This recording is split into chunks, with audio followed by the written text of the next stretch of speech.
Yeah, they had this thing in the flyer. One of those flyers. It's the recent flyer.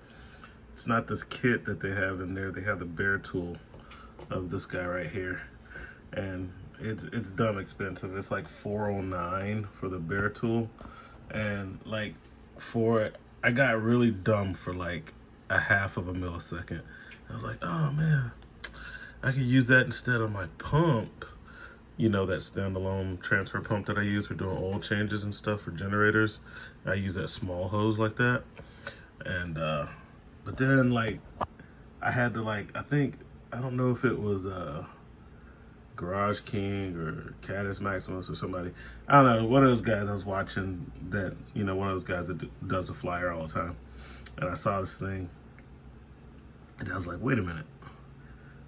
That looks just like a really nice drill pump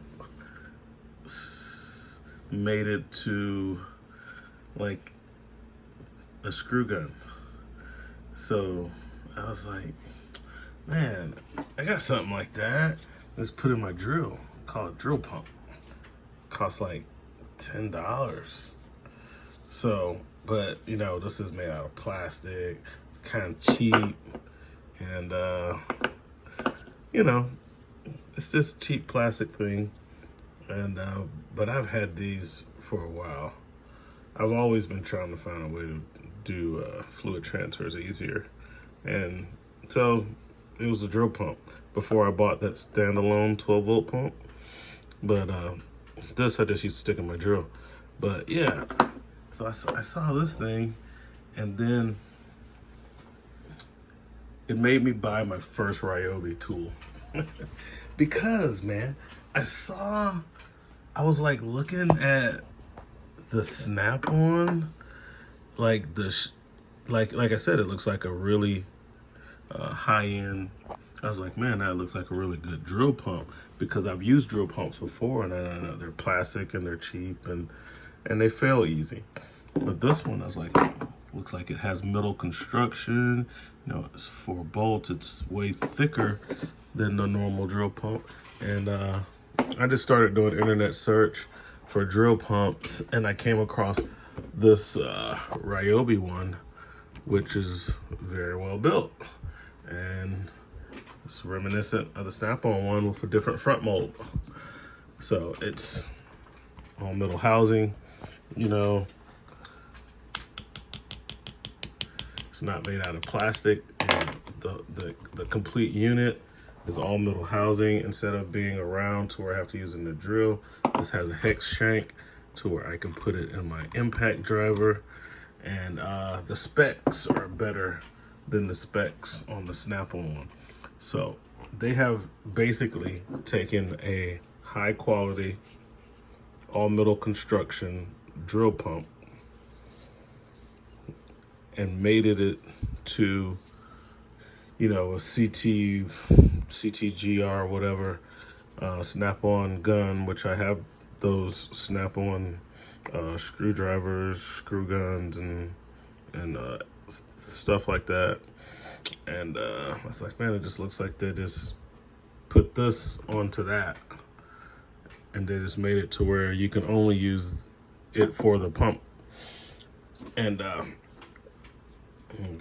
just gonna order this Ryobi. This is like $30, and it is that same very similar construction, high quality drill pump.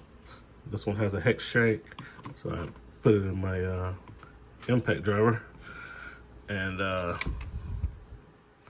just roll with that, because the size doesn't really matter. I got little DeWalt's impact drivers that are super short, but it's the snap-on stuff is long. You know, everybody knows that. So I just couldn't see paying that $409 for the bare tool, $675, basically $700 for the kit, or $400 for the bare tool, I believe.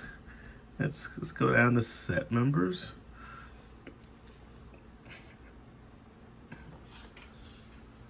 So yeah, $4.09 for the bare tool.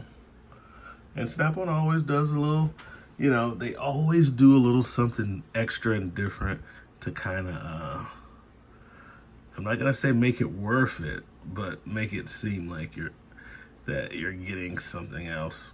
So like, so they're giving you the hoses. The Ryobi, it comes with a hose.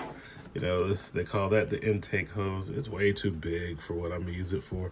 I use little small hoses like that. I make my own hoses. I have those fittings. I have all kind of plumbing fittings. Go from a 1/2 inch because all this stuff's 1/2 inch.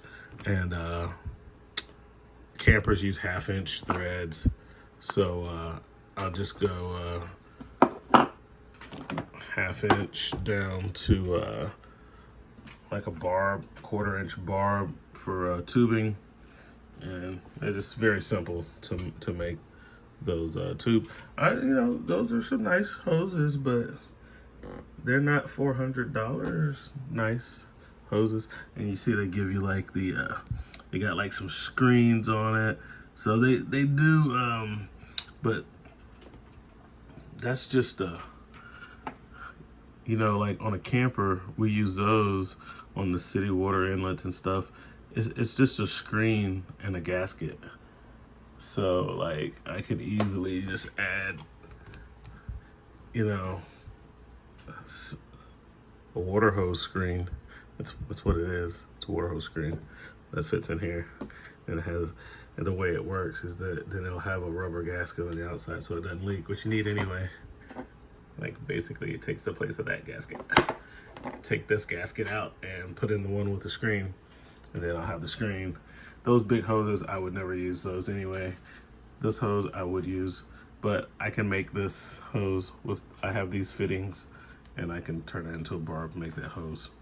So yeah, this one, I like it because it's like, I like it if they would sell it for a reasonable price for what it is. Sell it for what it is.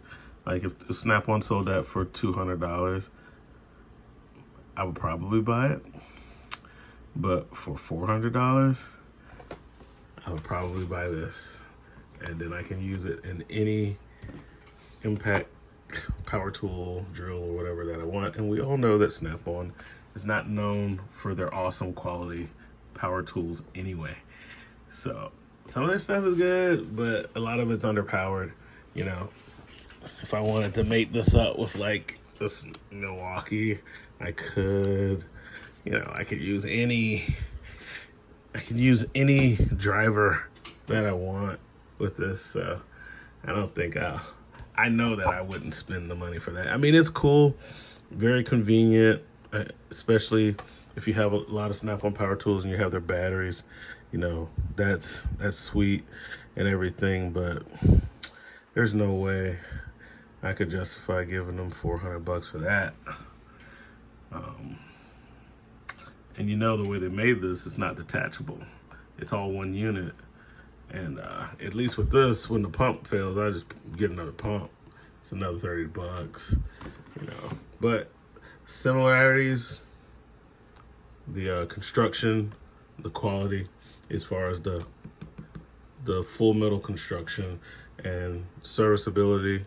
I believe they sell these parts for the insides of this, but it's so cheap, I'll just buy another one. 1/4 inch shank is nice. It's a step up from, you know, your Performance Tool, random auto parts store, or Harbor Freight. Drill pump, plastic ones, they're real cheap. This one's a lot nicer, and that's nice. And I do use a transfer pump, like I said.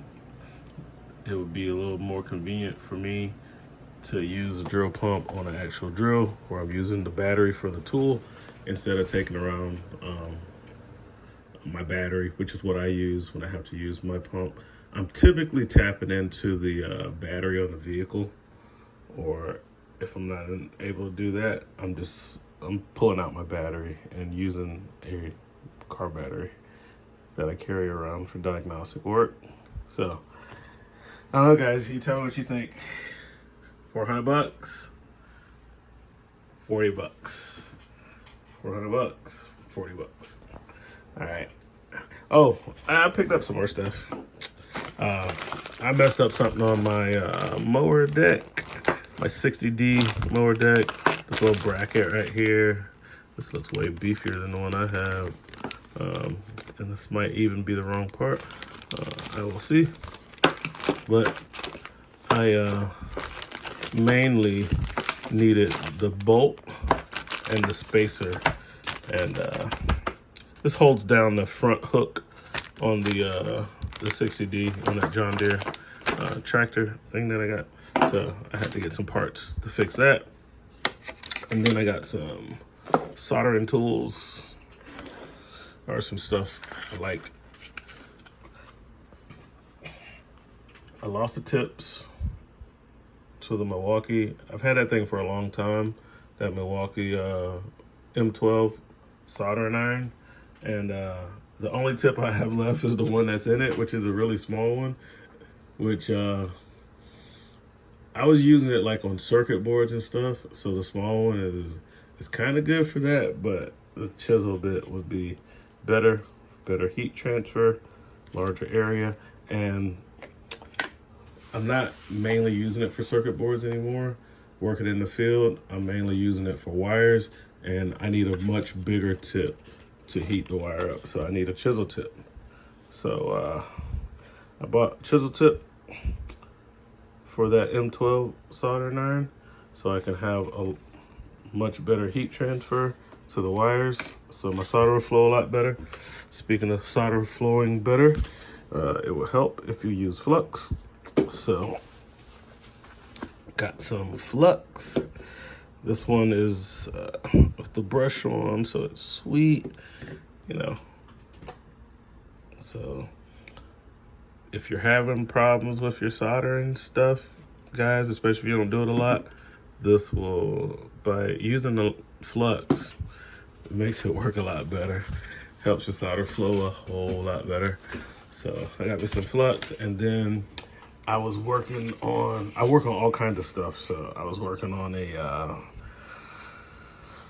wheelchair lift for a bus, and I have to work on another one, and they had some other guy working on it who was supposed to like be in that business, but I guess he doesn't work on electronics and stuff, and he messed up the pendant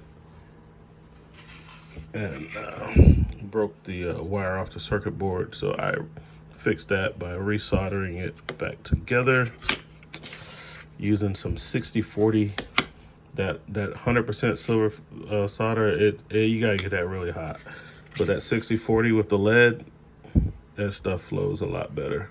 Yeah, it's like low melt solder. But anyway, I wish I had some of this. I used to have all this stuff back in the Air Force when I was electronic specialist, and I had to do that like on a daily basis. But I would have like my wick to remove the old solder, and for desoldering things, you need this copper braid, which we call a wick. So I went ahead and got that, and so that was my little soldering things that I picked up. And besides the Ryobi, that was about it. So that's what I got, guys. We'll get back on the Buick LaCrosse tomorrow. Finish doing the air conditioner job. I'll put it back together and show you how to recharge that system. Just using regular AC pump and a set of gauges that you can get from Harbor Freight. Doesn't cost a lot of money. Save yourself a lot of money by doing that type of work yourself. So this is what we got. RV Tech Pro out.